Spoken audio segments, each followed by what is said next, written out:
It's cold today in Central Ohio, but the sunshine is with us. So really soaking some of that in. Don't know how it's going in other parts of the state. Maybe let us know if you feel so inclined. But I am Tom. I am happy to be here today. I know so many people have already done so, but if you haven't already, please drop who you are and where you're coming from in the chat there. It's so great to see everyone this morning. I see SST 11, 14, 3. We see a coalition here.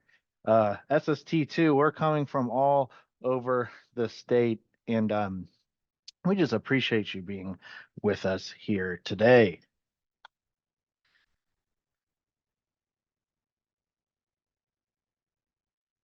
As we get started today, I am going to ask really quickly that we stop, take a deep breath, and just check in where we're at today.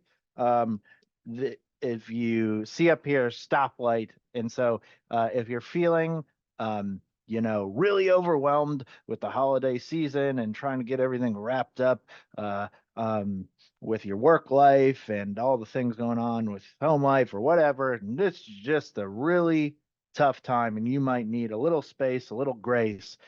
You might be on the red light today. If you are feeling like you're working hard, but you kind of see the crest of the hill coming, but you just might need a little extra support today. You might be a yellow, and if you're flying, feeling good, got everything um, going right for you, got the wind at your back, you might be green. So why don't you go ahead now? And if you feel inclined to sharing, um, drop in the chat what color of the light you are. That would be red for not so good, yellow for so-so, and green for good.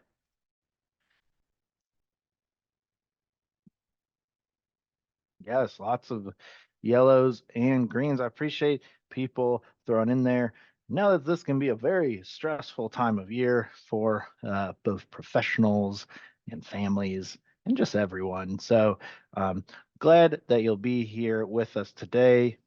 Seeing a lot of yellows, so we will try to keep things moving, keep things engaging, and know that we might need some space for grace and conversation today. So thanks for checking in, and um, yeah, keep on moving. So just put up this every day to just center us, or every day that we get together, just to center us on what we are doing in this network. Highlight kind of the part that speaks to me. This network collaboratively researches, develops, and supports the implementation of tools and strategies for regional teams and school districts to effectively engage and empower families and communities. So that is really important, and I hope that you see that our work is doing some of this morning. We will hear about kind of some new research, or at least new research that we've pulled together to share with you. We will be talking about some supports available from the coalition to support diverse families from across the state. And we'll also be getting into work groups to try to develop some of the ideas that we're having at the intersection of family engagement, special education, and topical things that are coming up in the world today. Hopefully you're in the right place, and hopefully that resonates with you. This is a really old picture of a website, not what it looks like anymore, but I do want to, just before we get started, remind you all that all of the materials for today are on our website here. And if you, don't do that. My apologies. If you come up here, remember, you go to Networks, Family and Community Engagement Network. If you're prompted for a password, it is network member, one word, all lowercase if you forgot. And here you'll see our materials for today. Thanks, Meredith, for dropping that in the chat. Didn't mention this, but before we get too far ahead, my buddy today, who will be helping out and who you all know very well, is Meredith. Dr. Meredith Wellman, who will be hanging out with us today. So if anything's coming up or you missed something or need a boost, feel free to reach out to Meredith. Meredith's also been a part of this network for a gazillion years now, so she'll be jumping in where she can. Um, we've all been here for a gazillion years, Meredith. It wasn't. um, okay, Just so like 8. eight, eight gazillion. Close Come enough. on, we're just picking hairs now, splitting hairs, mixing up metaphors.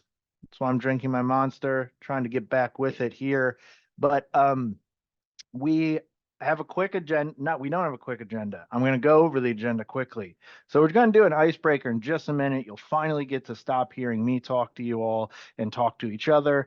We're going to have some updates from our center. We got some exciting things going on, some new things on the horizon. So we want to share those with you. Make sure you feel plugged in as much as you can be. We're also going to hear from Marbella from the coalition. We're really excited for her to be sharing new information with some people and reminding some of us others about how we can be accessing the awesome supports that the coalition has for multicultural families. And we're really excited to be refocusing on these resources and make connections there. And you see in our work groups, that's going to kind of be part of conversation too. How do we continue this work? How do we fit that into what we're doing? What's that look like in the context of our local regions? So we'll have one work group on supporting multilingual families. The community schools and dropout recovery school group is going to continue. And hopefully you see your work reflected in there and can keep on going. We're going to have some conversation about addressing absenteeism. This has been conversation ongoing forever. There now is articles in the national news every day about chronic absenteeism. It's really stunning, really. I'm talking New York Times, Washington Post. Uh, where else have I seen it? Yahoo News. I think I just saw another one on the USA Today network. So, I mean, this is very top of mind and it's very public for people even outside the education kind of community. So, hopefully, we can get some ideas going around that as well. Okay, so before we kick off into some breakout time and just get warmed up speaking with each other, like to maybe I'll go back to this. I'd like to pause here for a second, just make sure everyone's good with the agenda. Is there anything maybe that people are not seeing here that they would like to have represented, uh, or any questions about anything?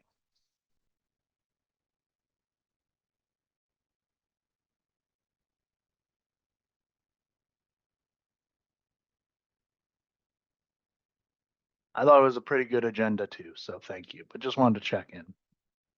Um, so just like we kind of do every meeting, we're going to get into some small groups here right away to just get our voices warmed up, um, get comfortable kind of diving into the topics we're going to be talking about today and things of that nature. So, not a real stiff protocol, but we're going to be in groups of about four for about 10 minutes. So, try to talk for about 2 minutes, make sure everyone gets a turn. And the question that we are going to be talking about today, and this thread's going to continue throughout the whole meeting, is what go-to tools uh, and resources do you share with school leaders when planning and supporting families of students with disabilities who speak languages other than English? So we had some conversations about this, and this can be uh, kind of complex, right? We're talking about multiple identities, kind of multiple areas where school leaders or practitioners might need to grow in their professional knowledge. So this really requires us to be thoughtful with resource and stuff. So we want to hear what you're already doing, what you're hearing, what you're going to bring to this conversation today, and maybe you can share with a neighbor. I also threw on the bottom there about community partners. We know that we don't do this work ourselves. So if you already have partners that you're working with towards these ends or point people towards in certain situations, we'd love to learn from those too. So if people are comfortable with this question and um, feeling good and up for it, we are going to just get these breakout groups going in just a second. Okay, welcome back. Looks like you've all traveled safely that Zoom superhighway from breakout rooms to main rooms. Only a few of us got lost along the way, so that's good. I hope that you guys had some really good conversations. I'm wondering if, we're going to be talking about this the whole meeting, but I'm wondering if anything's just like jumping out from people right away from their conversation. Maybe we could take like two things that stuck with people from the room. Feel free to open up your mic and share, please, if you're comfortable. If not, obviously the chat.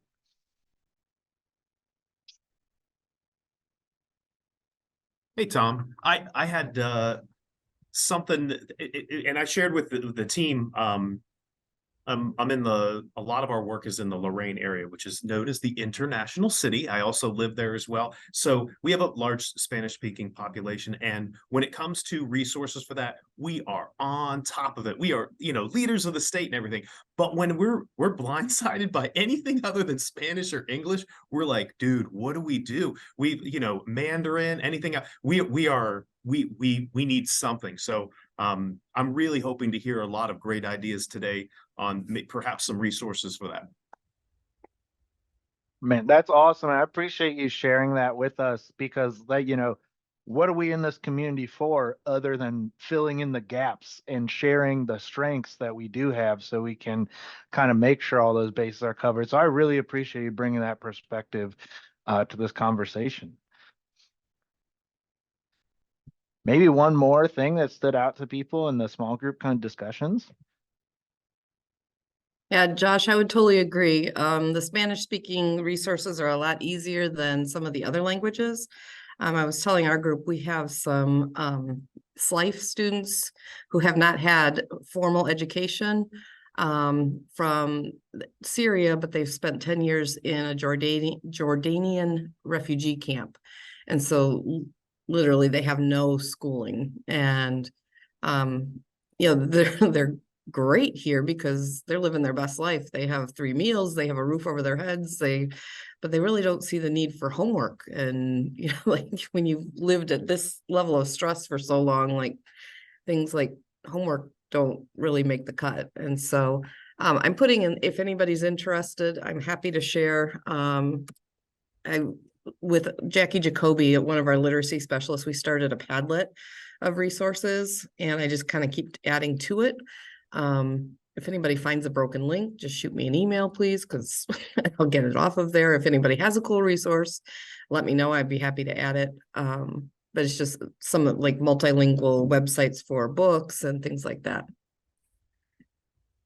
Thank you so much for sharing and bringing this list to us. And yeah, I think you also uncovered something that makes this work really unique and fulfilling. It's as much as it is challenging, is that we're not just talking about, different words, different languages, right? Different cultures have different beliefs, attitudes, and practices that they bring to education, and is along with all of the knowledge, skills, and assets that they bring. And so being able to understand kind of more holistically cultural experience than just translating a piece of paper is important. And so I appreciate you sharing that with us today.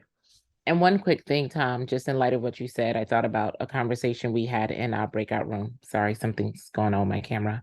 But 2 things. One, a tool or resource I talked about was Talking Points. It is a tool that one of the districts in my region is using with their families. It's web-based as well as like on the phone. And so they can communicate, like principals can communicate, teachers can communicate with them, and it's in over 150 languages. And so if a teacher writes something in English, it goes over to the family in the language that they've chosen on their end, Arabic, French, etc.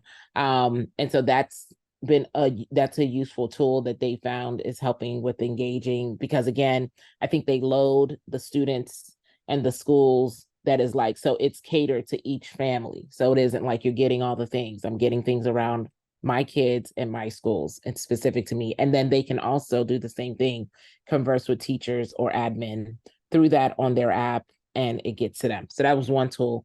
Another thing, because you highlighted this, with language, it's more than just the written part, right? There's the cultural pieces, there are the norms and the cues and things that paperwork can't always identify. So how do you leverage your human factor, like the personnel, the community liaisons, the ambassadors, whatever you may call them in your district, but people that are connecting factors in order to interface with different family members and keep them engaged in the educational experience or in the fact that they're part of a community. Some of the districts that have had a lot more success in our region with their family and community engagement is because they've leveraged the human personnel and put the heart at it. And, it's beyond just, oh, we need this because of this grade or because of, these levies or these things that are happening. So those are just 2 points.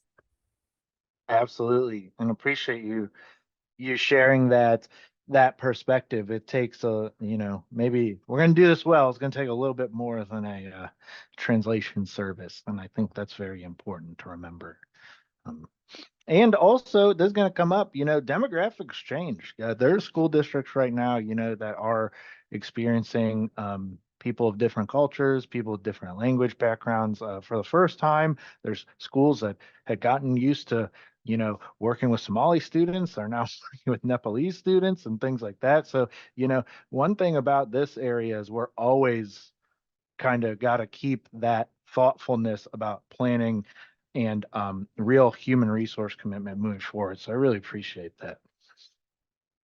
Everyone here is very smart, so I appreciate you all for coming by and sharing with us this morning.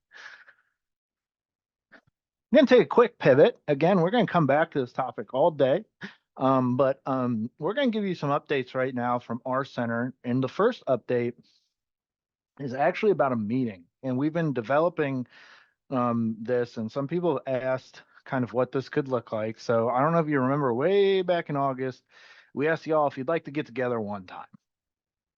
Most people said yes, so we went with that. Sorry if you are a no vote, but we're going to still plan on getting together on March 7th. Hopefully that is a time that is suitable for some people.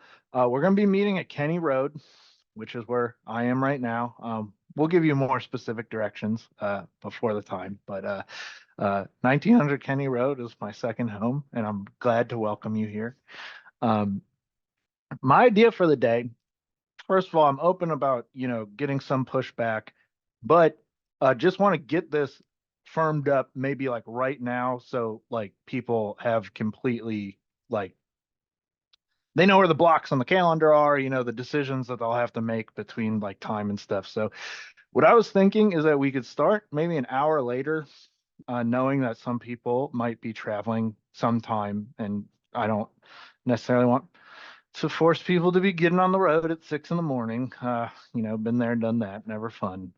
So hope that starting a little later works for people, and maybe we'll run a half hour over in the regular meeting.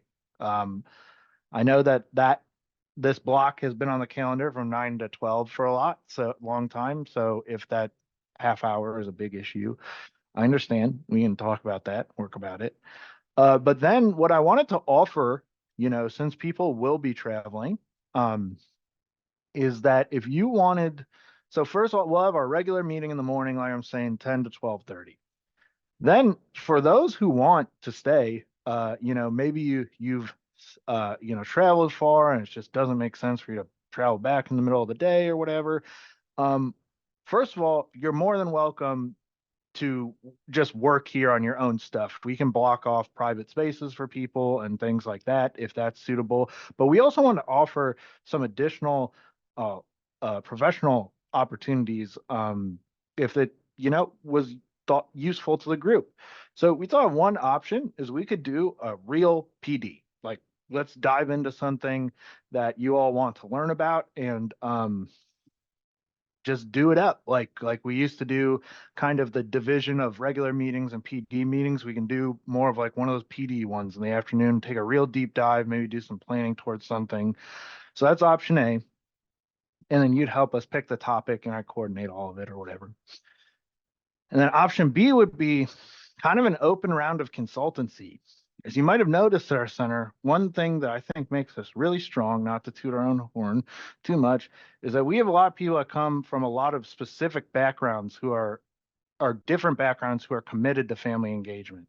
So we have people who have worked in a diversity of areas and focused on a plurality of things, but are all committed to this family engagement concept. So one idea we came up with is that I could book some time from some people on our staff who could just, maybe bounce ideas around, have an open consultancy, and specific topics that you're interested in.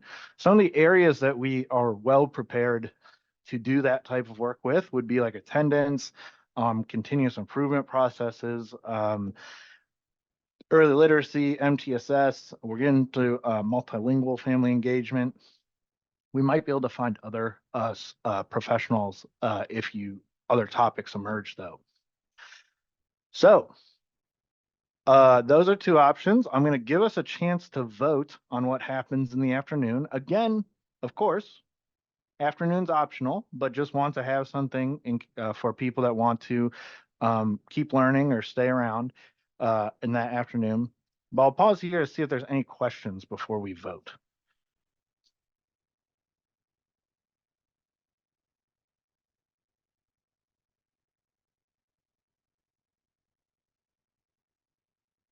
Okie dokie. Well, you should see a poll popping up on your screen in just a second, and it's pretty straightforward. It's professional development if you prefer that option, consultancy rounds if you prefer that option.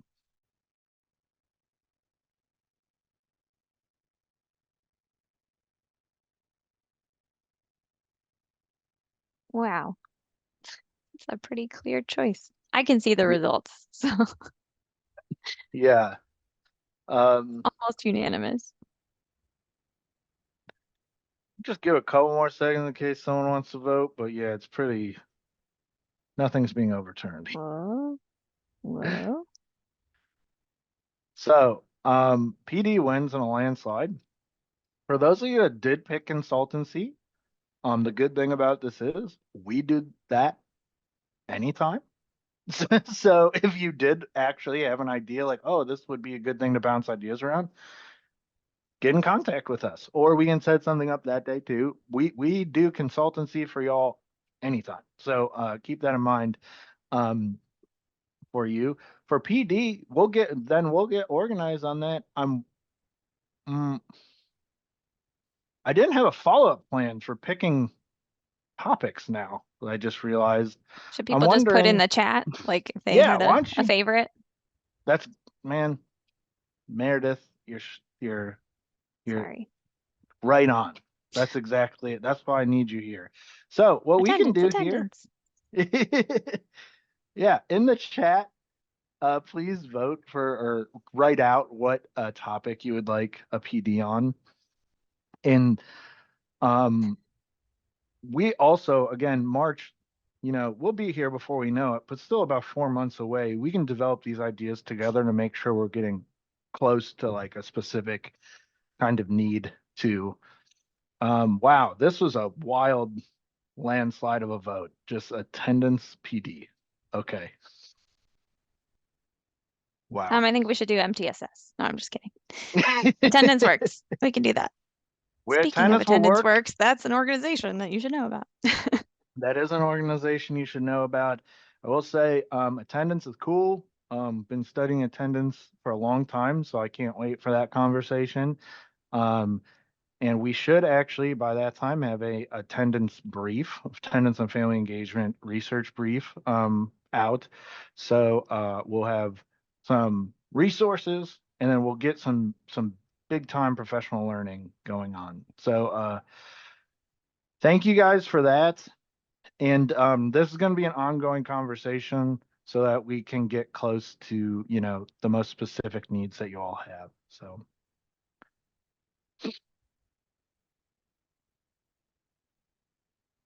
Something else I wanted to point out really quick, is that Kim Moritz from SST6 sent in some resources that she found, and I wanted to share them back out with you all.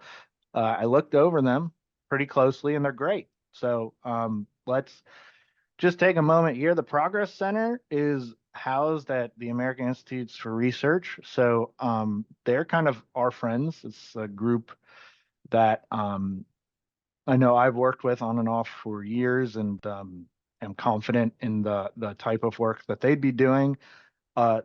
This one kind of serves as more of a kind of like resource list, like a lot of different resources for working with families and students, families of students with disabilities and students themselves. It focuses on kindergarten through transition age. And then, it's just like a lot of resources are there. I didn't necessarily pick out my favorite one, but if you visited there, I think you might be able to find some things that are useful to you. This other one, Teachers and Parents as Partners, was really interesting. I hadn't heard about it at all before. And it's a program, like it's interesting because it is a program. Like is something like you could take and like implement. This could be your family engagement like thing that you like implement. Like But a tier 3, right? Sorry, go ahead. it is more, it's pretty specific. There's a lot of one-on-one conversations going on. But I will say reading it and taking a deep dive and talking with my colleagues about it, I also think that if you're not interested in like the total like system, there is still like a lot of like good kind of practice in there and information. They have model videos and stuff about maybe what a conversation would look like if you were following these principles and stuff with a family and things like that. Based on, it's really focused on assets of students and families, which we of course like. And it's developed by people from the University of Nebraska, you know, Big Ten compatriots of ours, big research university. So we're kind of confident that they're, doing their due diligence about putting this work together before sending it out into the world. So I want to offer that to share out. Wondering if anyone has experience with these or wanted to share anything about it. And then also, I guess also Kim, just if you wanted to make any notes about why you found them useful. When you put these up here and I'm like, when did I ever hear about these? So I think it was Nogalic Online, but I'm also like, we're doing a lot of work with Check and Connect. So it's my transition enhancement project that we're doing for the region, which I'm excited to make that connection to with families because they're one of the key components of it. So I'm wondering too if it was linked to that. So anytime that we can support that partnership and have those high expectations thinking, I think that's where I was going with these. So thanks for letting me share. Absolutely. And no matter what the intention or the source, they look good. I like them. So I appreciate it. And I think more resources is good. Anyways, as a note, if you ever find resources that you think would be useful to your colleagues, feel free to send them to me. We'll show them and talk about them. I'll make sure that they're like, sweet, as cool as they look, and keep things moving. I'm going to pass it off now to Meredith to talk a little bit more about the district family engagement survey. Some of you contributed to, what this could look like as we move into 2024. So Meredith's here to give us some updates about where we stand. Thanks, Tom. Well, we had a great meeting last time, and I worked with a small group of our network members. And so I took all those edits. I also met with Barbara and I met with Tom, and I even talked to Jen Griffin at a state literacy network meeting. And so after compiling lots of notes and feedback, I've created a new version of the survey, making not not changing everything, you know, you're still going to see like a lot of the same questions we've always asked. But for some of them, we're asking for a little bit more detail or connections to the one plan. And that's pretty much it. So, and I took off like an open-ended question at the end. That was more like post-pandemic related. So we're in that final review stage. I am going to drop the link to that in the chat. Sorry, I was so excited chatting about other things with you guys that I didn't like go back to this and hit copy because I'm sure I've hit Control C on other things since I had that ready. So if you would like to, you can kind of click through and I'll delete all of these test runs so you don't have to worry about what you answer. But if you want to click through and test it out and let me know if you have any additional feedback, just like a heads up, I have not, this is like totally not a best practice. I have not done this myself. So if there are like glaring issues with the flow of it, we'll probably catch those, but definitely let me know if something's just broken or isn't working. But as you can see, we are like still in that final review phase and would love to know what you guys think about the little adjustments we've made to this. Just a little bit of background for our newer folks in the room. For like 4 years in a row, we surveyed district leaders in about 300 districts around Ohio about the infrastructure they had in place for family engagement and education. We took a break last year, or this spring, because it's a heavy lift and we were getting some basically like consistent trend data and we just wanted to prioritize some other things. But this coming spring in February, we're going to do the survey again with some slight adjustments. And so that's what we're talking about here. The next step after this final review phase is updating superintendent contacts. So this month and early next month, we will email the SST directors through Beth Arledge's email that she sends out weekly and kind of share with them the list that we have and so you may be pulled into this conversation of do we have the best email addresses and names of superintendents. So just wanted to give you guys a heads up about that, and it would really appreciate any efforts that you can go through to update our list, because if we don't have the right contacts, then we're definitely not going to get a good response rate from your region. And then so that will be happening this month and early next month. Tom, can you hit the next one? Thank you. And then our initial thoughts about data collection are that the surveys will go out in February. So like right on that beginning of February date. And we have made a little bit of a new choice this time around in that we're going to survey all the 611 public school districts instead of the ones that are in moderate or intensive support status. So you should get more data than before, assuming, you know, there's, assuming we have the right context in your region, that will give you a more robust set of data to use for your regional planning. And so this is like some good needs assessment data for you to inform how your regional team supports family engagement. So the initial requests go to superintendents. They can forward it to somebody else. That's kind of how we frame it. But it's just their best thoughts about the infrastructure they have in place, their best guesses or best judgments or best knowledge. That's what the questions ask about. We have some sample messaging from like past emails we've sent about this to our, you know, smaller set of districts. So we will update those and share, like, here's the email superintendents will get on February 1st. That way you all can do a good job of having consistent messaging about it and can support this process. And then after that, like the ask of you all and the regional teams is to follow up with districts during February.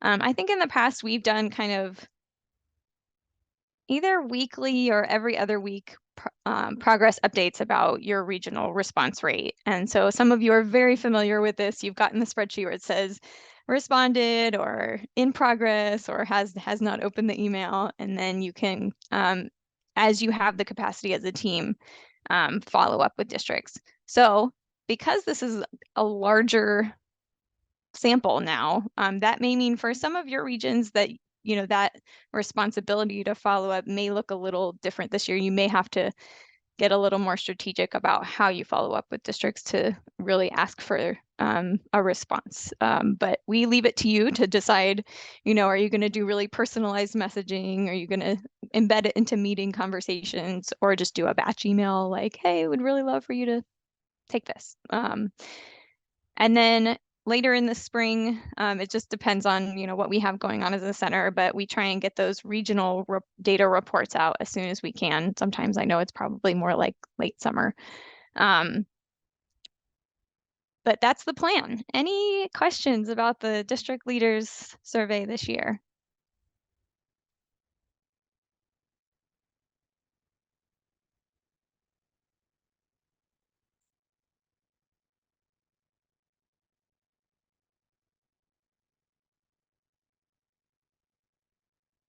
Hey Meredith, it's Kim.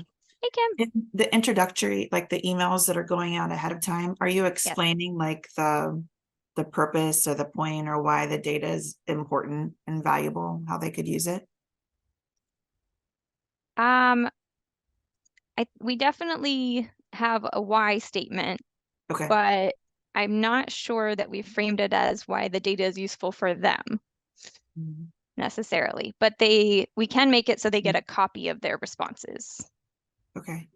I'm just thinking you need stakeholder feedback. It's like in the one needs assessment, it's in your one plan, just for example, or even your indicator reviews, your self-review summary reports, it's always, stakeholders are always in there. So it's just sometimes they don't make that connection, districts don't. So just to make it, lay it on the Well, table. this is just the superintendent taking the survey. Right. But I I- mean, just to have them in the loop too, but In Kim, I think your point's good, and we've been presenting with the Indicator 8 team here a little bit because they're just so impressed with some of the steps they've taken to, you know, improve their survey collection and stuff. And something, Meredith, that I'm wondering if is connected here is the Indicator 8 survey, when they send the results back, send like a discussion protocol and like tips on how you might like examine the data. And I'm wondering if like mirroring that kind of bridges this meaning for districts that Kim's bringing up here, not to add work, but just wondering if would be a viable idea. Sure. Yeah, let's talk about that after the meeting, Tom, and think about how that would apply to this project. This project. Always open to ideas. Cool.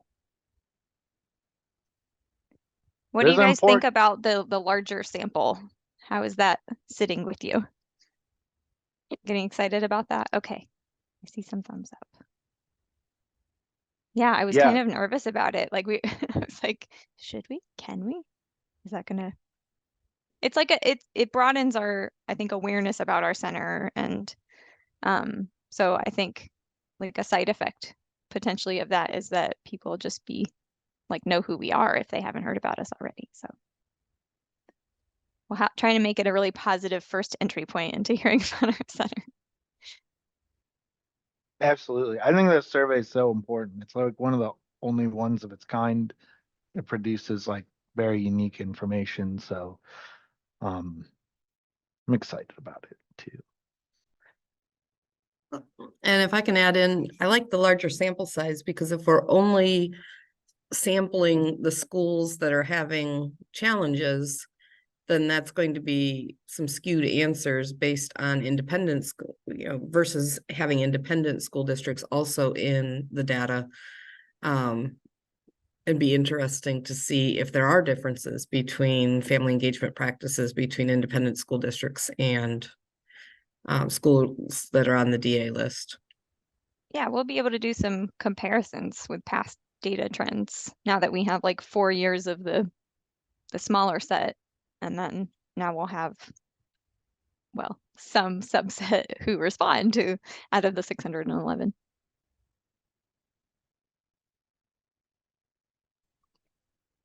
And I know in our last meeting, we talked about potentially some interesting ways we could aggregate, disaggregate the data, like by school district type, perhaps urban versus rural, suburban. So we have not done that in the past.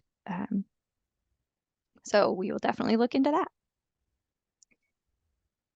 All right, well, you guys Thank- are getting me motivated to do this because it is always it's work, but it is kind of a fun thing to just get the lay of the land, if you will, statewide. So keep bringing that enthusiasm for me so that our team can, you know, be prompt and do our job to get you this data. Absolutely. Thank you, Meredith. And we'll be looking forwards to all of this. This will be so important for us. So thank you. Oh, wrong way. Okay. So we're gonna move into the next announcement, and then this is gonna bridge really nicely into our member presentation for today. So I want to introduce, I think a lot of you know our colleague Yesenia Alvarez Padilla, but for those of you that don't, I want to introduce you to her. She has a background in social work and studying in that field, and also brings like a really strong focus on supporting those who speak languages other than English to our center, and has been working on a big project for a long time. She's going to give you a preview of, I think some of you might be privy to it, but I want to pass it off to Yesenia now to share about a new resource first with you that can be, you know, pretty immediately useful to your work. How are you today, Yesenia? I'm good, Tom. And just to check on time to make room for the other presenter, I have like a few minutes, correct? I could talk about this all day. Yeah, take Fine. Let me know. But anyways, yeah. I'll jump in here and throw the link in the chat. But this bridges nicely with the other project I've been working on. Someone you may know of, Juma Karya. I have to give him most of the credit for this research brief.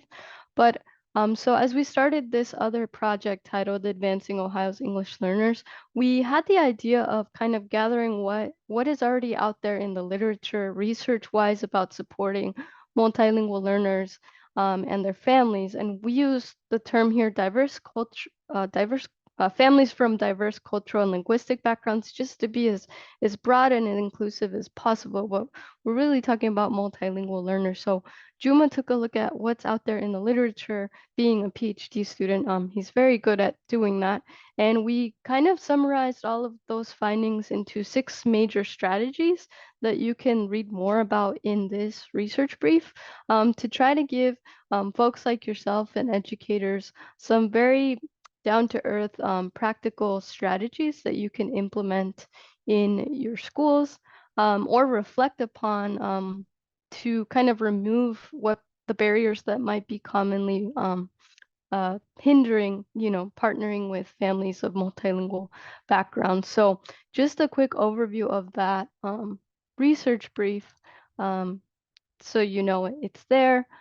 And Juma also presented in the summit recently. You might have heard a lot about that from Tom. And that recording is also available on our website. So you can actually hear Juma talk more about kind of that connection of like, here's the brief and this is some strategies from it. But for example, looking at it right off the bat right here, one of the strategies is build the school environment that welcomes and respects families. And that sounds very like obvious, but we provide more specific examples in this brief. So just to go quickly in, so we worked on this brief and really used that to build upon our other project, the Advancing Ohio's English Learners project. So briefly speaking, that project, and Tom, you can go to the next slide because it's just the logo, but that project is actually in the whole building and seat. We have a few different teams working on that project. But to give you a really big overview, we are looking at different angles. So one team is looking at the administrator side and the SLIFE angle, vulnerable youth. So SLIFE being students with limited or interrupted formal education that someone brought up earlier. So a toolkit for those administrators to really focus in on how they can support families and learners. And then our project at our center is more focused on the family angle. So providing an overview of educational topics like attendance so that families are more, can get kind of an overview and just some quick tips about how to communicate with their school, how to work with the school to support their child's learning, and just have an overview so that they're more familiar with Ohio's education system. These resources are going to be translated into 6 languages, and I always have to write them down: Arabic, Somali, Nepali, Swahili, Ukrainian, and Dari. And we really tried to build on our understanding as a family engagement center to make these resources very family friendly, accessible, welcoming. That is the adjective I'm always looking for in the feedback that we get from our community work group. Is it welcoming? Is it positive? So I could rattle off all the topics that are covered, but we tried to cover a broad range of topics that are important to families and that would come up in our conversations as salient. I'm sorry I'm going quick here, but it's just a lot to cover. And then a third project or product resource that will be coming out is an instructional roadmap. So that focuses more on the instructional side, both in the general classroom and in specific strategies when working on English language supports. All of these resources will be coming out in the summer of 2024. So this isn't the last time you'll be hearing about it, but I just wanted to give you a broad overview of what we're working on so you're aware. I can show you a page if you're interested. Tom, I could do that. But I also could tell you there's a couple of other resources that I could share with you recently. The National Clearinghouse for English Language Acquisition came out with their own family toolkit. They had started it, they had a couple of chapters, but they finally finished the final chapter. So one of them's about enrolling your child, another's about attendance, and there's quite a few others if you are interested. I will say that this resource seems a little bit more technical and jargon heavy than the stance that we've taken. But I think it's also a good resource to corroborate what the federal guidance is on different topics. So that's just a lot. Yeah, so just a broad overview of what we're working on. Going past the summer of 2024, our team is really going to be focused on filling the gaps that we see already in what we were able to cover in this family roadmap that we've developed. And building upon topics we haven't gotten to. So focusing more on supporting students with learning or other disabilities.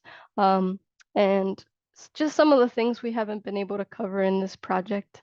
So there's a lot more work to do, but I'm happy to share some updates that we're making some good progress on these projects. And finally, one more resource that we've also kind of referenced a lot of is the Immigrant Connections also has some really important, oh, that's the wrong link, but important, oh, that's weird. I'll share the link when I don't know why it's not, there we go. That we've also referenced. We're also developing a professional development program training that we'll deliver through SSTs, and you'll hear more about it, but we've definitely looked a lot at Immigrant Connections to inform that work. So sorry, that's a lot. And if anyone has any questions that I can kind of speak to a little bit better, I'm happy to speak to that. But thank you for the time, and yeah, that's just what we're up to. Thank you, Yesenia. And please feel free to unmute or type in the chat if you have any questions. We know there was a brief overview of what's coming next, but something I hope you heard in Yesenia's presentation here is there will be a subtle shift coming in some of our work entering this year, the near future here, to really take a focus on family experience and to really be thinking about building and leveraging the capacity of that other side of the dual capacity framework. We've been doing a lot of time or a lot of work for a long time developing that capacity in school staffs, educators, community partners. So our whole next 5-year grant is really focused on more looking into and supporting the family experience side of this work. And we'll be tapping into a lot, knowing also our position out in the world, we'll be tapping into a lot of stakeholders and families out in the world who are going to help us develop this and kind of share what's important. So Yesenia is really, for our center, taking the first major step into kind of that space and has managed a very kind of large and ongoing stakeholder process for this work. And so I hope that you see the interests of real people kind of in this work as we move forwards. This didn't come from necessarily like the halls of academia or something. This is really developed from the ground up. So I just wanted to point that out. Yeah. So any questions or comments looking forward to this? Sorry, Tom, just you made me think of talking about building from the ground up. We're talking about community work groups that we've convened since the beginning, since last year, June of last year, to build this. So really listening to what folks have to say. Also, what I was gonna say about implementation, what our stance here is like, we've tried to be as universal as possible in the way we approach something like attendance, for instance, of providing the general overview and information that would be useful both to families and for the other resources on the educator side. But the nuances are really important. Like, let me give an example. So someone, an educator might watch one of the videos or read one of the web pages with a family, and it talks about attendance. But the school may have specific policies that maybe address specific holidays that some families celebrate, and that often they didn't get off, but now the school has implemented a policy to really honor that holiday and give students that day off, right? That would be a nuanced topic that would be important for the school and educators to really discuss specifically with families, right? So this resource is hopefully a starting point for families and schools to start conversations on these topics, but it's kind of just the starting point, if that makes sense.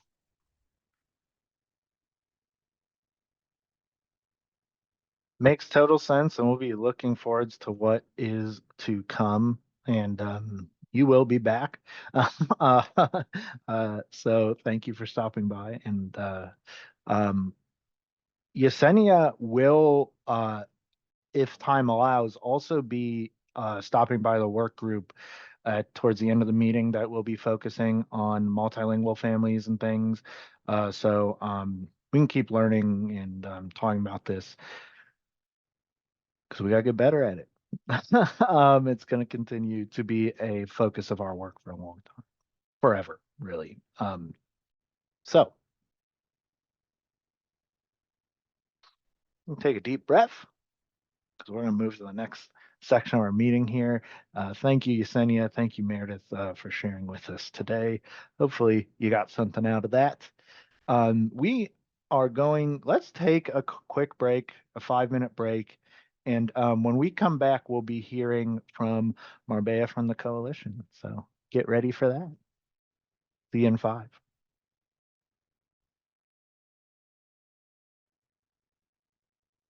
Okie dokie. Ohio Family and Community Engagement Network members, thanks for stopping back here. One thing that we talked about, as kind of our focus for this year, is really hearing from network members what they have to share, the issues they're trying to tackling in their work, or trying to tackle in their work, and how they're doing it. And today we are really lucky to have one of long-standing network partners to be sharing about their work, and specifically around supporting multilingual and multicultural families of students with disabilities, which again, I think got a lot of identities involved, a lot of different focuses and moving parts, but really centering these members of our school community and making sure that we have the supports they need to succeed has to be central to our work.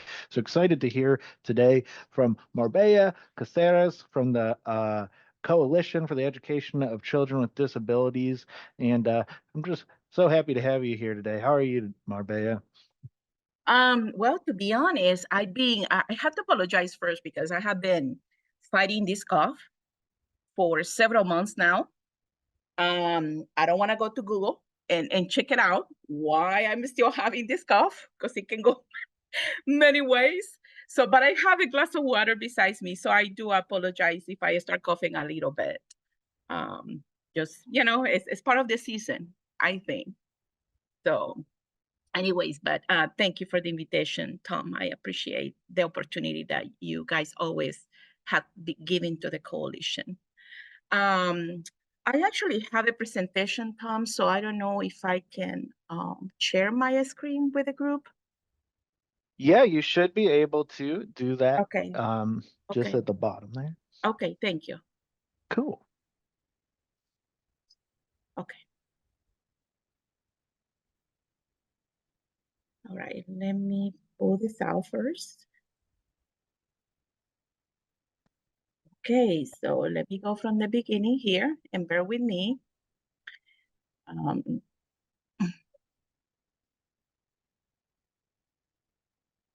Can everyone see that? Yep, Yes. looks great. Okay. Perfect. Well, before I start conversing with all of you, feel free to stop me any moment. Don't know how much time I have, Tom, because I can talk about this for a long time. So you keep the timing for me. And then I also want to for you to know that you can contact me anytime. I will give you my cell phone number and also my office number and my email address. So before I jump into the presentation this morning, I want to tell you who I am as a person first, and then kind of give you a little bit of my background history, what got me to where I am right now. I'm originally from Honduras in Central America. I came to United States in 2000. And I've been here since 2000. So I actually came to New York, and while I was there, I wasn't able to speak at all English. So I consider myself that I'm still a English language learner. And every day, one of my kids correct my English, which is perfectly fine. So I'm constantly learning new words. But the work that I do every single day with my families has been my passion. I've been with the coalition for almost 18 years in March, this coming up year. So, and I started, to be honest with you, as someone volunteering a couple hours a day. From New York, I moved to Marion, Ohio. I don't know how many of you are familiar with Marion. I brought my daughter with me, who at that time, my oldest daughter, who at that time, she was almost 5 years old. So I have been in the receiving end of a parent that at the beginning didn't have that much access to know what was going on with my daughter, what she was struggling in school back then. And I still hear, research that has been done for more than 30 years. I think that we probably need to refresh a little bit of that research because at that time, they blame what the struggling with her when it came to learning, reading, and especially the math area. It was due to the language acquisition process. My daughter was identified although she was about 15 years old, and now she's 29. So I think that it was, well, you hear people say never is too late. I think that it was too late for her. So that is, the struggle that I went as a parent. And then thank God I found the coalition. who has supported me up to this point in my journey. So at the beginning of my work at the coalition, I actually worked by myself as a multicultural information specialist for about 7 years. 7 years I travel pretty much. I think there's about a little over 45,000 square miles in Ohio. I have traveled every single county. I have served every single county. In those 6 years, I was the person that had it learn special education. So that was a new concept for me, even though in my country we have rules and we have policies, but we struggle to follow the rules and the policies in the government. So it's a struggle that many Latin countries have. I don't know how much you know about government in those Latin countries, but there's a lot of struggles there. So I had to learn. And I started translating. I started connecting with other parent training information centers. As you know, the coalition has been Ohio Parent Training Information Center since the mid-'80s. So I connected. I'm talking about, quite a bit of time. At that moment, we did not have the parent rights in Ohio when I started working on the coalition in different languages. So that's something that I can say that I was part of, asking the department to please help us to have that essential document be done in different languages. So I have served families. I continue serving families. Now we have built a multicultural department at the coalition because, we have a say in my country that it says, even though one person can put all the effort, one person cannot do it all. We need a team of people. So I was one person for 7 years, connecting with many agencies, with many SSTs. I recognize a couple faces today here, so I cannot take all the credit for what we have done serving families. You all have been essential piece in this. So the multicultural department, number one, we recognize the needs that in the state of Ohio we have when it comes serving families who are multilingual, multicultural families. The concentration for the multicultural family, for the multicultural department, is to work with families who English is a second language or who do not have English as a second language, who they speak their native languages. So I have worked with many, many families from different backgrounds, different representations of different nationalities, different languages. So I am very blessed to be placed in that role, in that position. So through the work that we do, and I have to confess something to you, because I was talking in a small group, and one thing that I have learned is that you're going to make mistakes. You're going to definitely make mistakes. There's a lot of research done in how to work with families and how to outreach families, but there's no one size fits all. You have this research to guide you through the process, but when you are working with the families, there's so many variables in working with families. And I have to confess to you, I'm a Spanish-speaking native, and I thought, my God, I have it.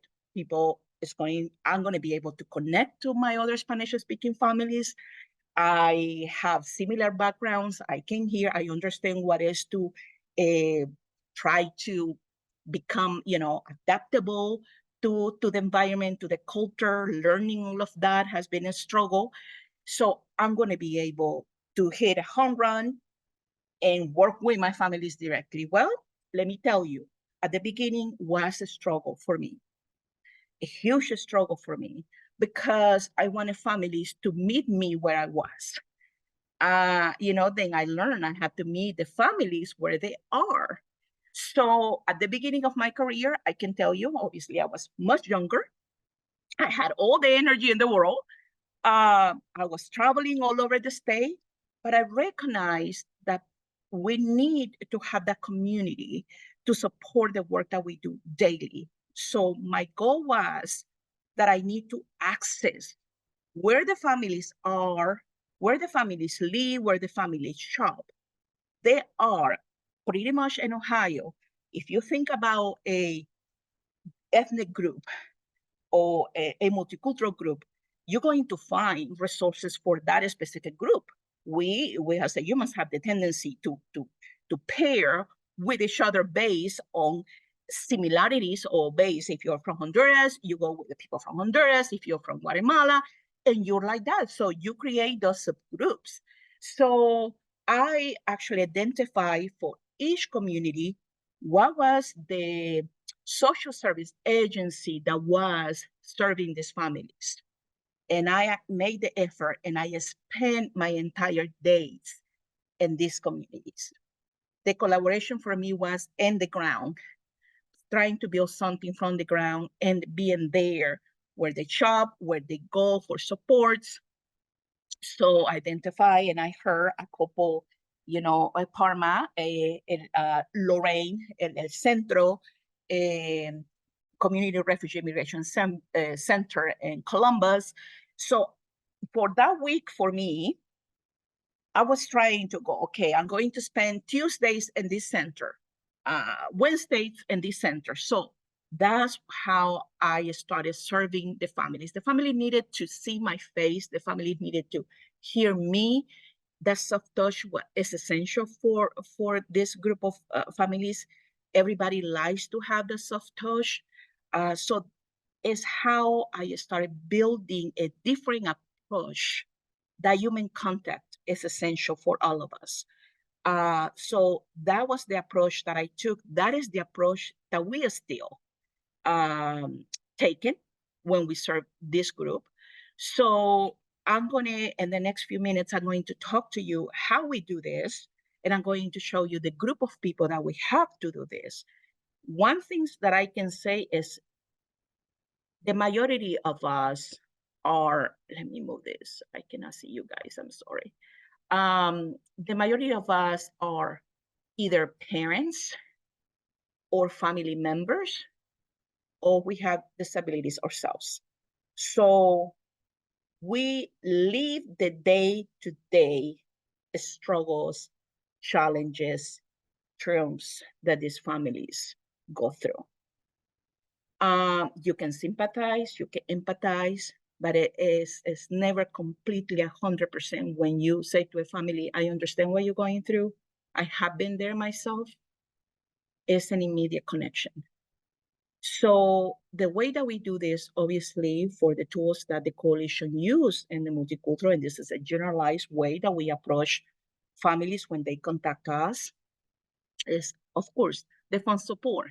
Many families are referred to us by other agencies through the outreach work that we constantly do. I think there's opportunity every day to do outreach work and to do engagement. Every day is an opportunity to do that. So one-on-one consultations for us are essential. We still actually are one of the few centers, the PTI centers, that we still go to special education meetings if the family requests us there as a support. We still do this. We still go with families. When a family, I'm gonna take you back a little bit. When a family contact the coalition, we always talk about the peer mentors. The peer mentors is an amazing group of people that are local many times to the families, but we know that not every single district has a peer mentor. We also talk about the family consultants at the SST, but we want to give a name to the family. We want to say, contact Laura, this phone number, this is her contact information. She will be able to help you. But what is happening is, take this for what it is. These have been the experiences that we have, is that when families reach out, obviously they want the language access. So many times it's a struggle. So one of the things is, obviously, for us as a coalition, even though we have in the house some native speakers from different languages, we still recognize that we don't going to have it all.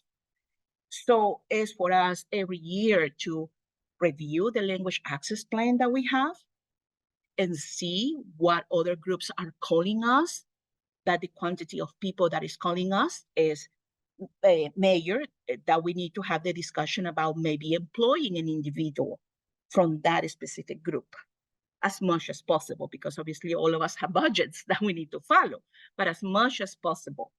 I will be talking to you a little bit about how we work with agencies, interpreter service agencies, translator service agencies that support us. So we do, obviously, the groups and training sessions with families. We try as much as possible to publish bilingual materials. We hold trainings constantly for this group, different groups of people in partnership with these local social service agencies. That is the key.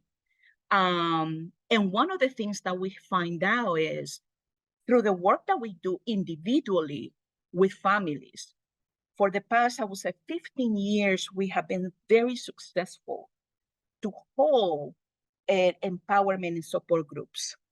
We want to connect families because we are so small. As a coalition, we're so small. As the multicultural department, we're so small. And we know that we have 256,000 students with IEPs. Obviously, there's a small group of that being from families of multilingual. So we want to do a good job, and we want to do a meaningful job, recognizing what else we need to do to better serve the families that we serve every day. So we obviously have many virtual platforms that families can connect, the empowerment groups, and I'm going to be talking to you a little bit about that, what we have learned and have to do it better. So the two empowerment support groups that we have, one is called Planeo, and in Spanish is Latinos, let me say Latino Parent Associated for Special Children in Ohio. And Amigas actually came out of that first group. Amigas, it's just friends. And it's supported by the National Alliance on Mental Illness. And maybe you wonder, how do that support got to us, no? And I will be talking to you guys a little bit in the next few minutes about that. Do you have any questions so far? No? Okay. I put a couple of questions in the chat, but I'll just say them out loud. Are there, and maybe you're about to share this, do you have links that we could share out with people, or some language about those empowerment and support groups? Because I, for one, was not aware of them, and I think that those are things that we could add to our website. And then the second question is about, do you have like a specific page on Facebook for the multilingual families through the coalition, or is it just that general Facebook page? No, we do have. We do have one, and I'm going to be putting all of those links there after my presentation. Okay. With me, it's like I'm going to make a joke. I don't know if you're going to see this. I cannot walk and talk at the same time. So I will be putting those links right after my presentation, so you have it. Okay. Perfect. Thank you. Yes, thank you so much. Let me go. Let me see. Let me go to the next one. Okay. So I was talking to you. I want to concentrate a little bit about this because it's not one size fits all, no? And when we talk about support groups, empowerment groups, I heard many say, I tried that, but didn't work for me. For us, it has been, to be honest, a trial and failure, and then learning from our failures and redoing again. So for Planeo, actually, we have been more than 13 years supporting Planeo. We actually, the group comes together twice a week. We have different times.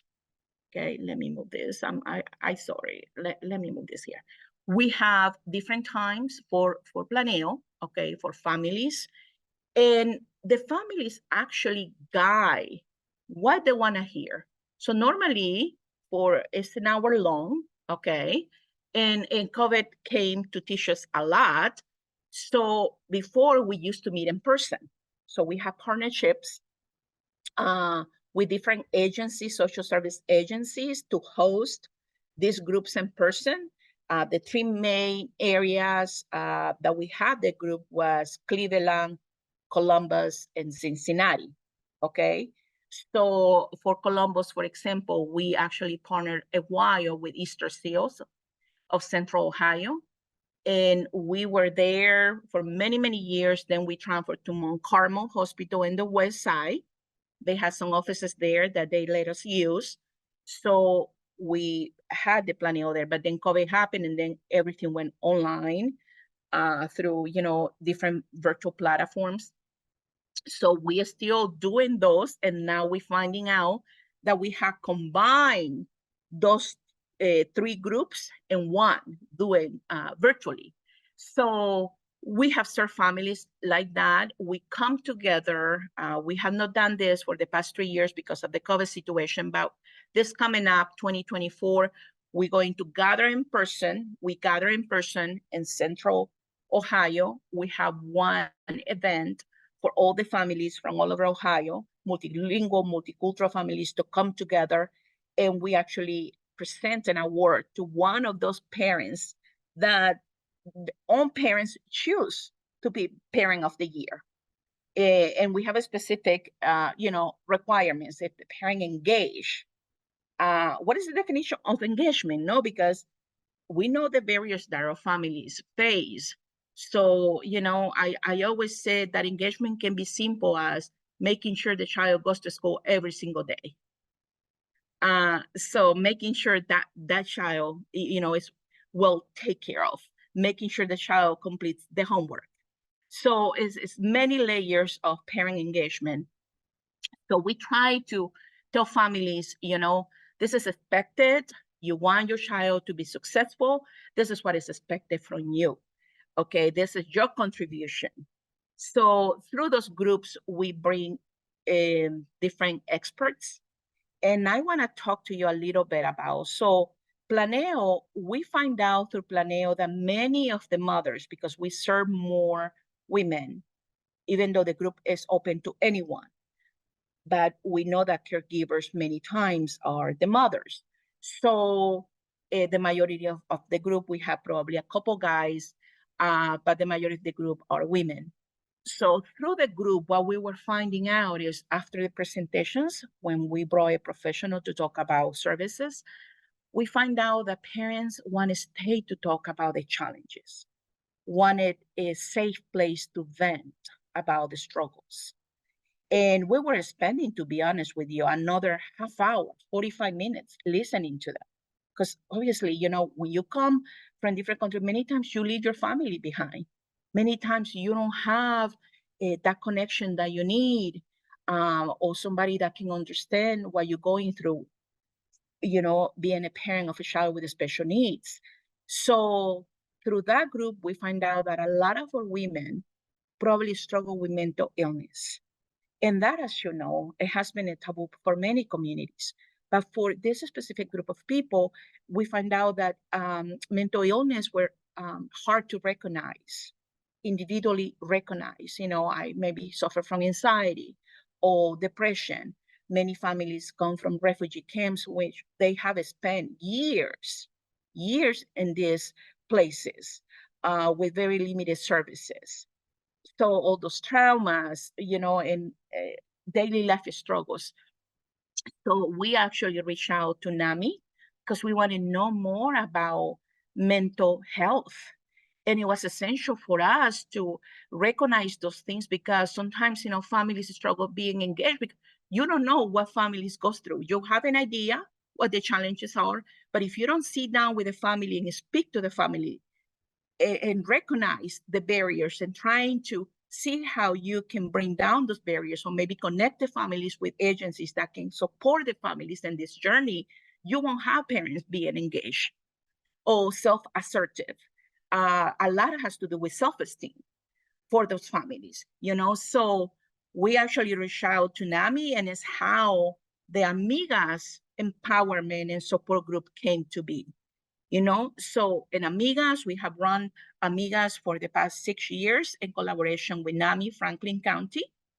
And we have a specific person that is the presenter for this group, is somebody that is well recognized in the Latino world.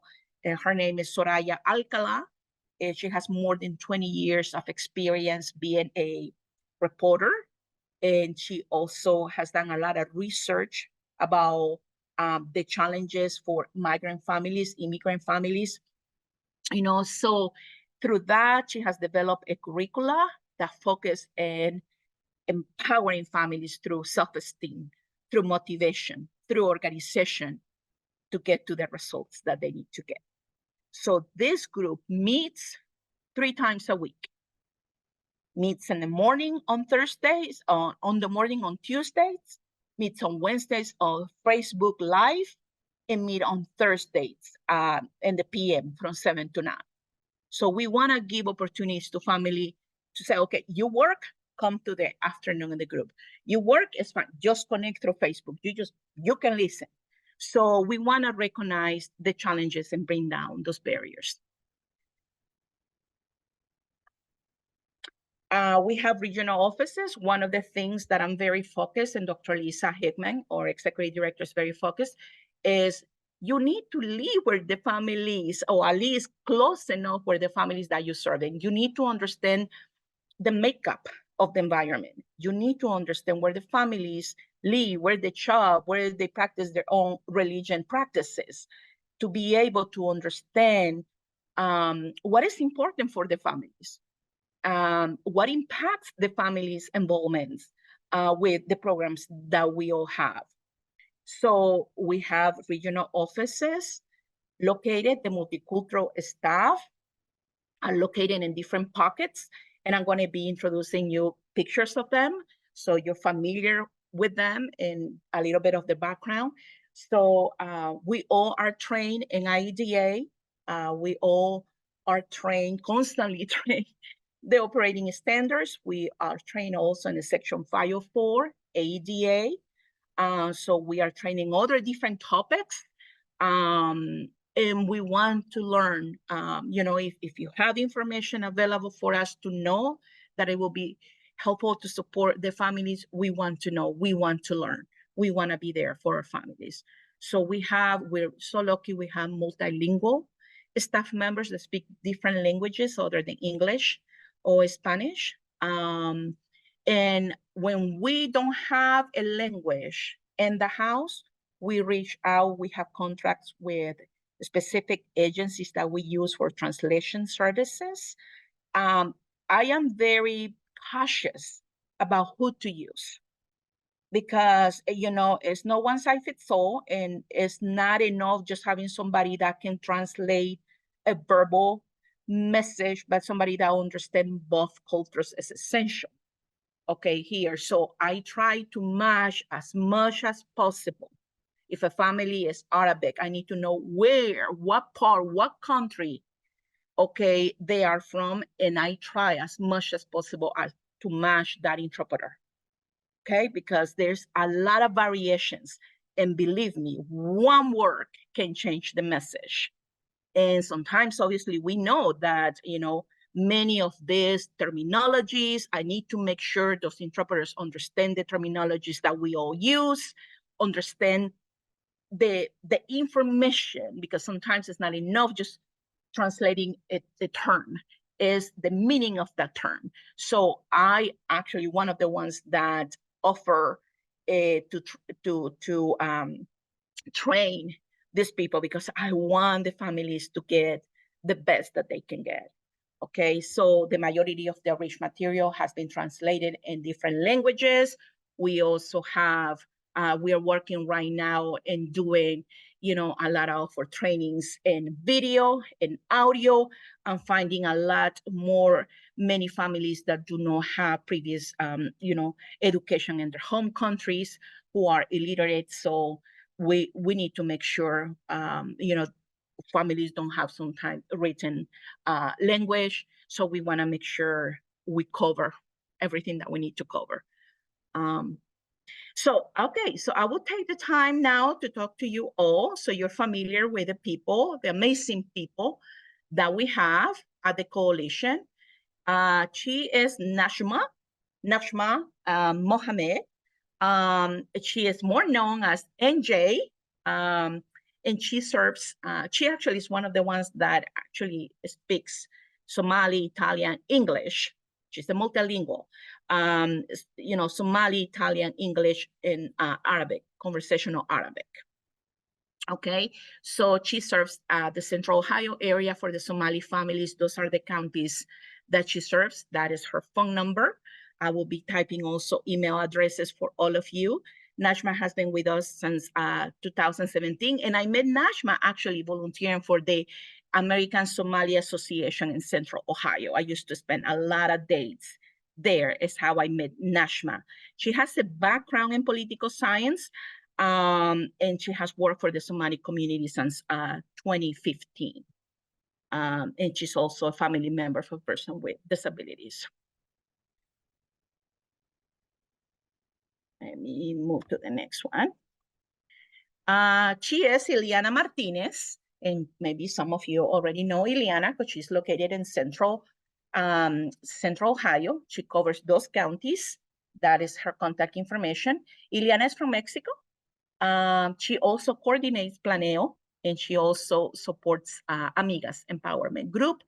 In her background, she has a biology background. The thing here, to be honest here, is that we have our professional, lives, degrees in our country, but sadly, when you come here, those degrees, you need to validate those degrees. You have to sometime go back to school, which I think maybe that would be nice, with all the shortage that we have in related service people to start maybe doing something about, many immigrants come with amazing degrees that can be, a part of the pool of professionals and do something about that. But that's a different day conversation. And then we have Montserrat. Montserrat just actually joined us last year. She's from Mexico. Her background is in nutrition and food science. She has worked more than 14 years in supporting that. She supports the North Central Ohio area. Those are the counties that she covers. And I will be sending you guys a list with their names, their information, their phone numbers, emails, in all of the counties that they cover for you guys to have it, okay? She is Liliana Garciliazo. I know that last name is hard to pronounce.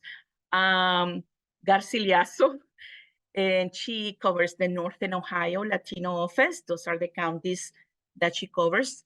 Liliana is from Venezuela. In her actually background, she was a consumer service attorney and the director for mediation and conflict resolution in Venezuela. She has, that lawyer. Even though we do not provide any legal advice to our families, as you know, I have to throw that disclaimer there. We are not there to make decisions for families or tell them what to do. We're just there to clarify a special education process and support them with information that they need to have to make informed decisions. Okay, so that's Liliana. And we have Alma Davis. Actually, she just joined us in August this year. We struggled quite a bit to find out. I mean, this is amazing. We posted the position and we waited for more than a year to have somebody. So thank God we found Alma Davis. She is also from Mexico. She actually came when she was a little girl to the United States. So she has that experience also. And she assists the Latino office. And for the counties that are there and the counties that you don't see represented, I am the one that covers the rest of the counties. Okay, she is again here. So this is what we do. This is the group of people. Let me stop share so I can. These are our offices. And I'm going to be sending that in the next few minutes while Tom goes back to his program. I will be sharing with you information about them We have a website. Please, I cannot emphasize enough, visit the website. Under programs, you're going to find the multicultural programs and many resources. And I want to say something. If you ever come across with a resource that for you have been helpful, send it to us. We cannot have enough. I always said there's never enough to, you know, to be informed or to have resources that support the work that we all do. Feel free to reach out to us, but that's pretty much the group of people that is supporting the families. I know I'm going to have the opportunity in the near future to come to you probably, or to talk to you about how we do the work every single day. How do we engage these families? How we explain to the families, you know, the cultural differences, those adaptations, the special education process, and have to be engaged in that process. So there is so many layers that we all do every single day that it just a conversation will, you know, won't do a good job to summarize what we do, but we try to do our best. So I cannot thank you enough. I will be posting my contact information for you. Reach out to me, ideas, comments, feedback, how we can make our programs better. And I am welcome everything. Okay, so thank you so much for the opportunity to be with you all today. Absolutely. And thank you for coming by and sharing all of these resources today. I'm going to open and invite people to share any questions or clarifications that come up. And of course, Marbella shared that she'll be sharing a lot more information in the coming minutes in the chat. But I wanted to just make a note of this too. You know, there's so many entities, organizations, individuals working in these overlapping spaces. So not just are we here collecting resources, filling in the gaps, but I hope that you also start to develop a sense of kind of where maybe spaces of, you know, handing off work or realizing kind of where people are maybe better situated to support a family at a certain time or things are, that will make all of our work a little easier if we start to kind of see where the shape is for everybody's organization and what they're trying to accomplish with their mission. So I'm going to stop talking and see if there's any questions coming in here, and I'll check the chat and stuff.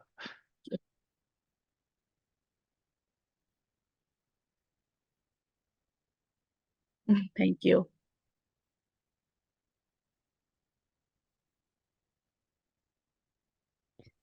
Marbella, I was waiting to see if any other questions came in, but I'm just curious from my lens of kind of trying to look at things from a very broad scope. So you mentioned this a bit, but do you find, I find that a lot of great community organizations do so much more than what you see on a website, or if you aren't in the community, you don't know how much work they're really doing, which is unfortunate. But that also means that when we share resources with families, unless they have that personal connection to one of your team members, they might not kind of make that connection. How has it been? I'm just curious, like what the initial contact typically has been for you. Is it through like schools that kind of connect families to your organization or your team members, or has it been more on the ground where if like you don't know, if you're not in the community, you don't know? Just For curious. us, thank you, Yesenia. For us has been being in the ground and working with social service agencies. We, to be honest with you, you know, we all maybe walk those fine lines between social work, being a psychologist, a community, you know, worker. Once families know about you, they come to you for everything. That's one thing that we're finding out. And obviously we cannot do it all, but we do actually, we overextend sometimes, you know, I know that we, you know, are free to talk. So sometimes we overextend ourselves because we want to be helpful. Okay, and because of the limitations that our families have when it comes, let's say, to reach out to a specific maybe center that do not have maybe someone in the staff that are able to speak to the families in their language. Families come back to us So we got actually kind of navigate, try to mediate, because we know the families need those services. And I'm going to give you an example. This the SSI, Social Security Administration, even though it's a government office, you have to go through loops to get an interpreter to talk to them. So a lot of the applications and things like that are online, and some families can do a good job going online, downloading all of that, and filling all the paperwork. But you know, if the family doesn't have that support, they're going to struggle quite a bit, because obviously maybe the child is more involved and they need to be off work and they need that support. So we actually help families sometimes and have to fill out those forms. What kind of paperwork they need to be in line to be ready, so they are not denied. So even though we do a special education, we actually translate, because we know if the family don't have the support, special education is going to be in the back burner. That's the honest truth. That's the reality, if that makes sense. Yeah, of course. And that's, in our work, something we've seen a lot of. And the way we've approached this family roadmap is maybe our families aren't finding this web page, but they're reading it with a community navigator like yourself. So thank you for that Yeah, so much. thank I'll you, be Giselle. happy to talk with you outside of this. So Yes, I appreciate it. Thank you. Well, we're going to, I want to maybe have some conversation about this in smaller groups. Maybe see where you think your community is connecting to these resources, or maybe how they can connect to these resources. And maybe that could generate a further question or two if it comes up. So I hope I'm sharing the right thing. Do you all see a QR code and a slide and everything? Okay, great. Good. So this doesn't have to be a super structured conversation. However, the conversation kind of goes for your group's purposes. But I did put some prompts up here that I think would be worth considering in the group to get started. So first of all, kind of just like when we've talked about two very specific efforts to engage and support families who speak languages other than English. And we also, touched on some immigrant identities and things of that as well. So I'm wondering like how your SST kind of discusses this and how you see this come up in your communities and some of the efforts you've put towards it. Marbella shared the coalition's approach to this and kind of how they tap in with families. I'm wondering if you guys might want to talk about how you refer people to the coalition, or how you could start using some of those resources when families pop up that kind of fit that that bill. And then just any other resources or things are useful. So we're going to just break out again for 10 minutes or so and just get some conversation going here around these topics. What I'm going to ask you to do is nothing too formal, but if you open this Jamboard, either using the link or the QR code, Meredith dropped the link in the chat. Yes, but it oh, does say I don't have edit access, so I can see your sample okay, post-it, but you might need to change the jam so that people can add totally. to it. That Sorry, we didn't makes catch that on our prep meeting. Well, no worries. It should be updated now. And Okay. all I'm going to ask you to do is, as we come back to the room, if you could leave a personal thought about what your next step will be around this work, just something to get you thinking towards how you're going to make connection. Yeah. You guys ready to chat a little bit? Wake back up? Yep, I hit got good- refresh and now it's working. Awesome. Cool. Okay, I'm gonna break out these rooms here, and like I said, about 10 minutes, and yeah, enjoy yourselves.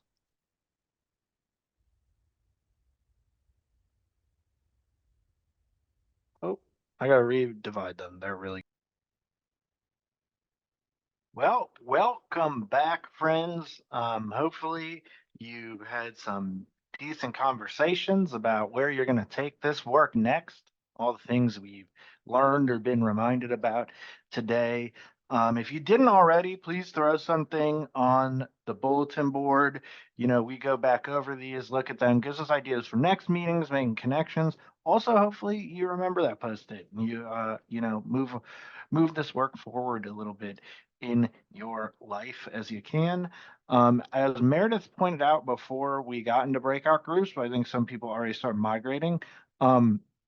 I will mine this chat for all these links and stuff and try to organize it in an email for you all. So if you're going back through stuff, trying to save things, like don't worry. I'll try to capture everything for you and make sure it's kind of packaged in a way that's accessible. So be looking forward to that. I'm gonna make a quick pivot now towards the last section of our meeting because I want to make sure people have time to accomplish the things I hope to accomplish. And I want to, of course, get out of here either on time or a few minutes early, knowing that you're all busy people and I'm getting a little hungry. So let's keep things keeping on. All the way 2 hours ago now, we talked about what the work groups for today would look like. We're going to have one kind of building on the learning that we did today, supporting multilingual families. And I think also we drew out kind of not just language, but culture as part of that conversation as well. We're going to continue a conversation for community schools and dropout recovery and prevention programs. For that work group, if you were there last time, I noticed you kind of like identified some things you wanted to work on. So I tried to build the note catcher around that work to hopefully keep it moving forwards. But I'll be in there if we want to talk about it a little bit more. The last one's going to be about addressing absenteeism, which was so prominent of a topic, you know, when we talked about what we might want to study further earlier today. So we're gonna have about 30, 35 minutes in these work groups. And again, I'll drop a link in here in just a second that links to the note catcher. And again, the note catcher will have a heading for each work group. And there's about 3 or 4 prompts under each one just to guide your thinking and a space to write down your notes. So we know, you know, hey, do you want to talk about this again next time? Is there a next step to this? Or did we just need some more resources, whatever? It'll all be collected there and then it's saved on the website forever if you got to go back to it and things like that. So we'll get that note catcher dropped in the link here.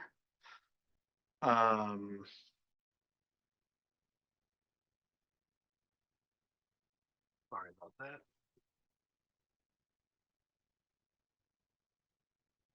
Yes, so this is you know, you're gonna have to make some decisions about which work group you're gonna be in. I would hopefully, some of that community school conversation people can stay in there to keep it kind of moving, going, but if not, totally understand. Are there any questions about this before we get going?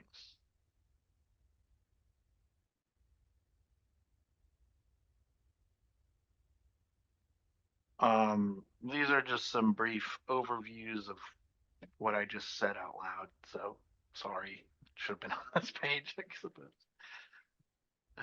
Okay, so I'm gonna open up these rooms. Tom, I do have a quick question. Yeah, sure. So I don't think I wasn't here for the last network. I was at a conference.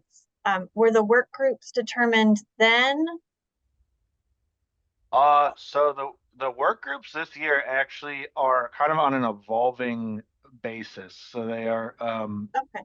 the only one that's consistent from last time actually is this community school group, and it is kind of based on things we've talked about. So if you have an idea for a specific topic you'd like to work on, we can get something set up around that in the future. Okay, thank you.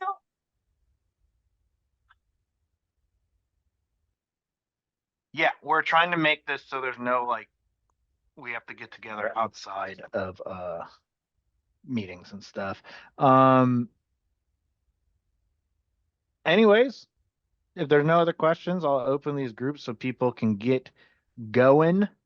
And I'm going to be in a few minutes popping into the community schools one, but feel free to go ahead and get started there. You should be seeing a choice to join. Yep, there. I see people hopping in there. So let me know if you have any problems with that one.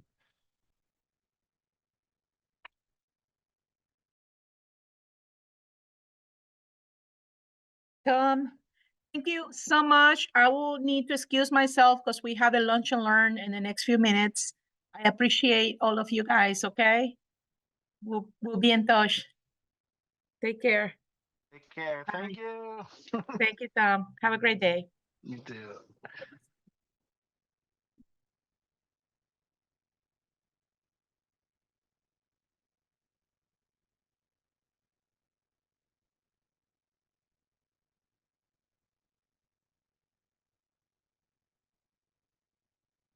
Did we lose everybody?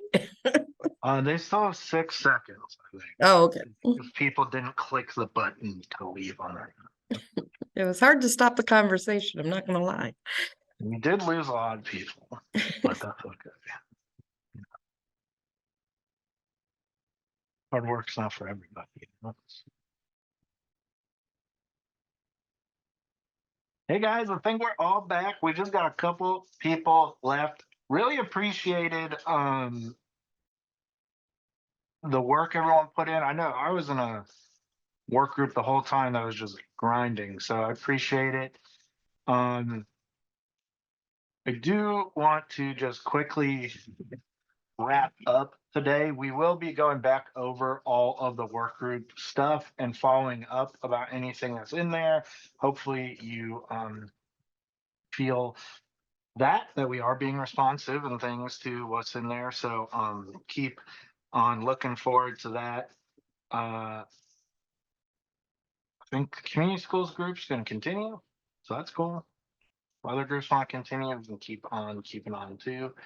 Maybe drop in the chat if you felt like your group needed a second go.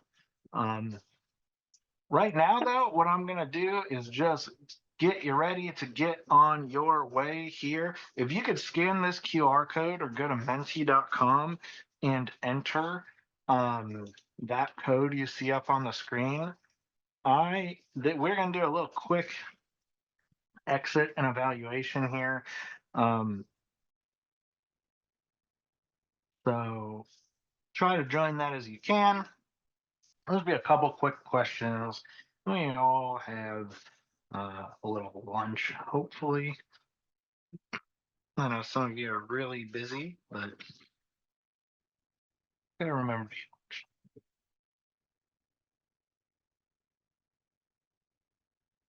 One person's popped in there, so that's pretty cool.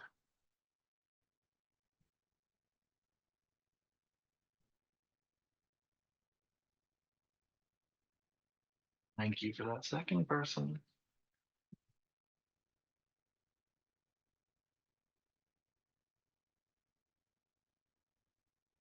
Ooh.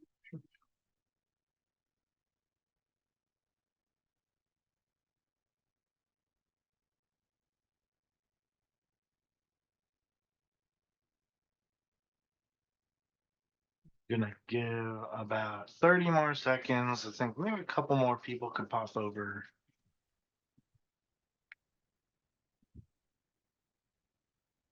It's a small group, so Tom's not going to share the feedback on the screen for those first couple questions, right, Tom? But then we will maybe pull up the more open-ended ones. Yeah. Okay, was there more than one question? I think I only got It's one coming. question. The next one's coming. Just want to make Oh. sure everyone's getting in there. Here come the second questions. Oh, wow. No, I went backwards. Oh, we started on the last slide, so we're just going backwards now. Everyone keep up. Oh, you make me laugh. Well, I'm glad that's good, I guess. I don't know. It could be worse.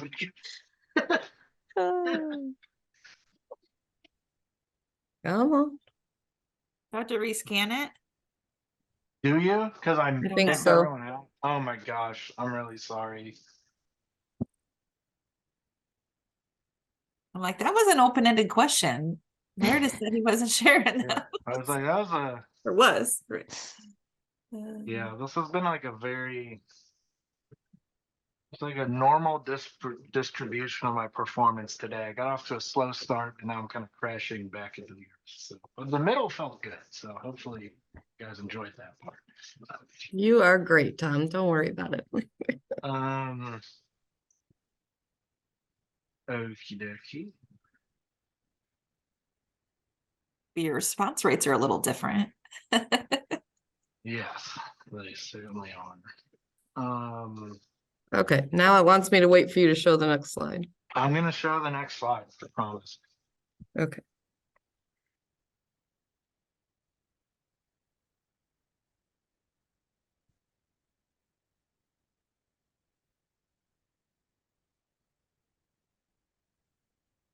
Did the next slide come up? Oh, cool. Great. Oh no, I miss Yesenia leaving. Thank you, Yesenia.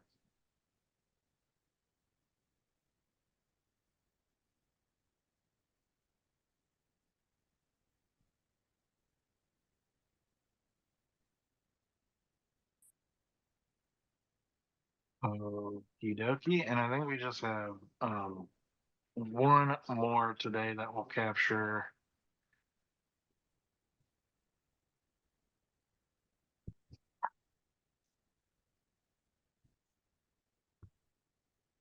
I laugh every time I see the last option. I'm totally zoned out, no opinion. We're not taking that option off. Can It's stay easy to forever. do on the Zoom. Okay, guys. Some days are like that. So we have reached the end of our program today. As always, I have this link up here, and this link's always on the website for you to make a meeting on my calendar. But if that's too out there, you can always just email me too. I'm trying to get to 8 SSTs this year. I've only been to 2 so far, so I'm gonna be hitting it hard after the new year. If you'd like me to come visit, love an invite. Just hang out, see what's going on in your neck of the woods. Next meeting's February 1st. So have an absolutely great new year. Hopefully you have some time with your family, however you celebrate this time of the year. And I hope that you guys get a little bit of rest, maybe a little bit over this holiday break for schools. So you guys are the best. I appreciate you for sticking through to the end. Go forth and keep doing the great work you are doing, and let us know if there's any way we can help. Happy holidays and take care, everybody. Have a great holiday.